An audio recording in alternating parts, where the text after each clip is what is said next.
Okay, now I'm going to show everybody how to solve a 2x2. I got a video on the Rubik's Cube. I just posted a video. I didn't post it yet. I'm going to post that after I get this video done. But how to solve a Paramix. Now I'm going to show how to solve a 2x2. And it doesn't matter if it's a Rubik's Cube version or if it's other companies that are out there. I know a lot of the kids, you know the different companies that make these cubes. I think this is the other version. I forgot what version this is. But it doesn't make a difference. I mean, if you know how to solve one, you know how to solve one. It doesn't really make a difference. This is pretty much like a Rubik's Cube. The only thing is there's no edges and there's no centers. Basically, if you know how to solve the corners, the top corners and the bottom corners on a Rubik's Cube, this would be easy to you. This would be nothing. But for some reason, I mean, as hard as this is believed, there is people out there that can't solve this. And they can solve a cube. I can't figure it out either. If you can solve the top corners and the bottom corners, then you should have no problem solving this. It's the same thing. Just doesn't have the edges and doesn't have the centers. So, just like you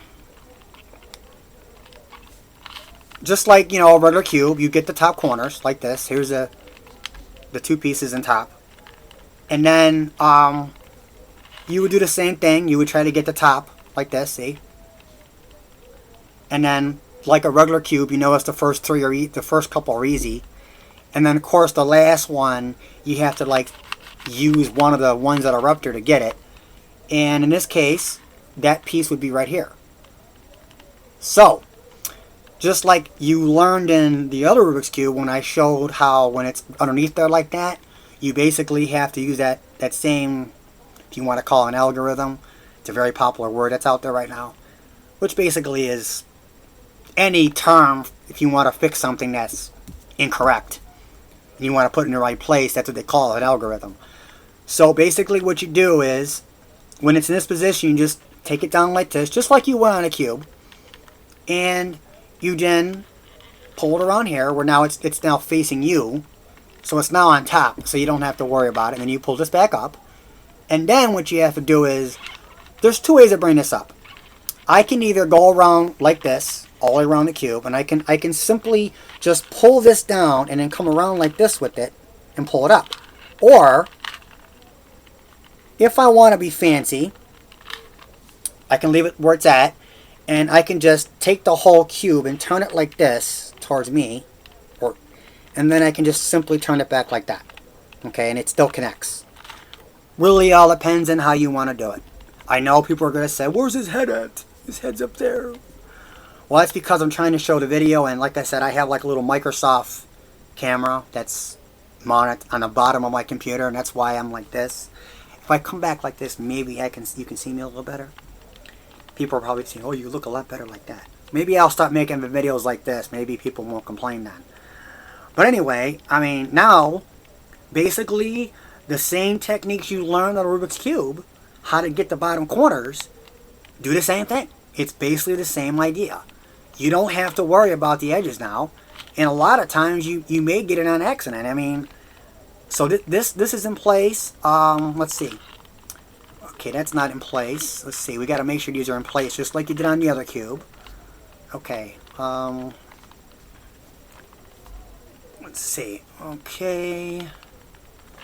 Okay. I think this is one that's like this. When it's like this, remember I said on the other cube, if it's 2, it goes once. If it's on an angle, it goes twice. So I think this one is, I'll just try it. Let me see.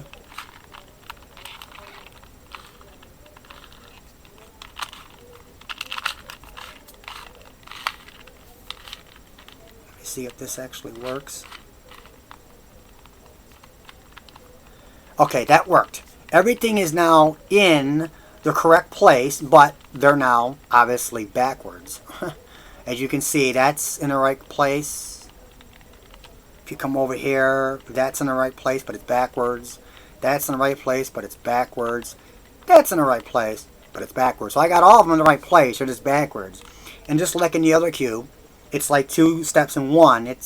You have to basically put them in place, and then you have to reverse them. You have to flip them. So it's like two algorithms in one, or whatever, if you want to call it that. So then, after that, then you can basically go to the part B, if you will.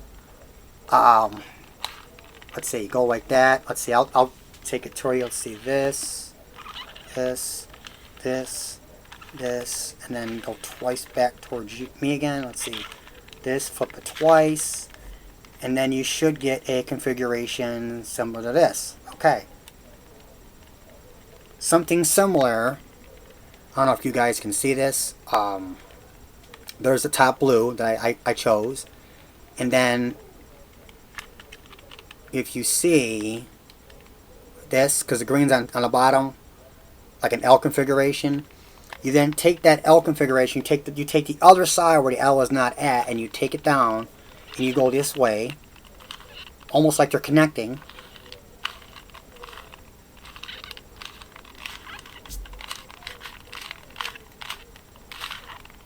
And there it is.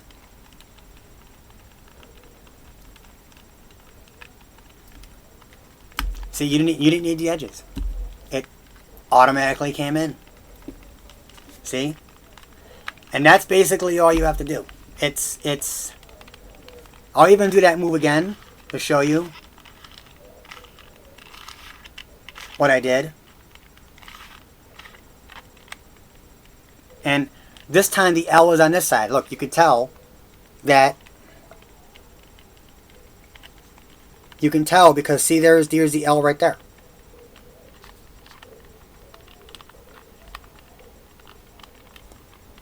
And there's the green. So basically you just go this way with it. And you just come back twice. There comes the yellow. And there it is.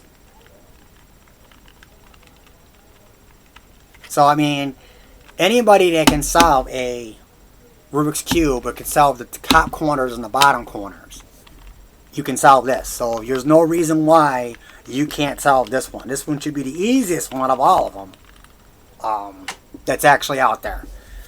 So again, I hope my video came out pretty good. I'm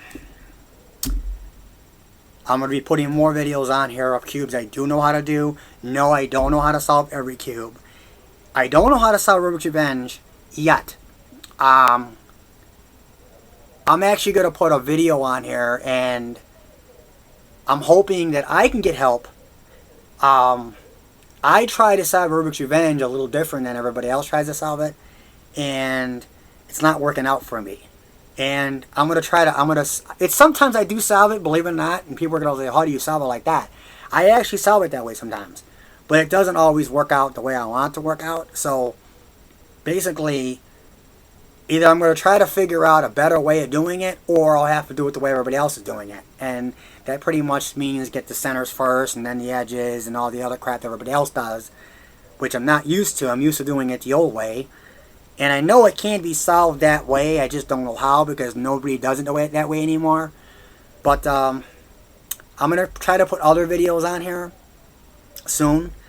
I'm going to try to put one with the lights out cube. I don't know if a lot of you kids out there of today might not know what I'm talking about. Some of you adults out there, maybe some of you older teenagers might know what I'm talking about. I used to know how to do both lights out cubes. I kind of forgot because I haven't played with them in a while, and I've been messing around them because I can put them on video now, and I'm like, oh god, now I can put them on video, and I forgot how to do them. I'm like, so I'm trying to train myself to get back to that, because I know I've never, of all the videos I've seen on YouTube, I've never seen anybody post lights out cubes. I've never seen anybody post it on here, and I want to try to become the first to do that, to be the first to actually post something like that on here. And I think it would be cool to do that. I think it would, because you know, nobody's done that before. So like, once again, I mean, I hope these videos are entertaining, and I'll do more. I mean, I'll try to do more. Thanks for watching.